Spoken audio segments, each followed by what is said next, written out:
Siya na lang.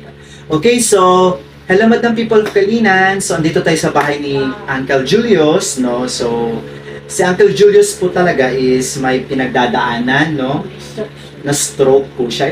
Ilang years ako ba or months? Months pa, 5 months. 5 months. Okay, so 5 months na po na stroke si Kuya Julius. And then, ilang anak po tayo meron, ma'am? Apat. 4. So, sino-sino yun? Si Chantel. Chantel. Si Carla. Ilang taon si Chantel?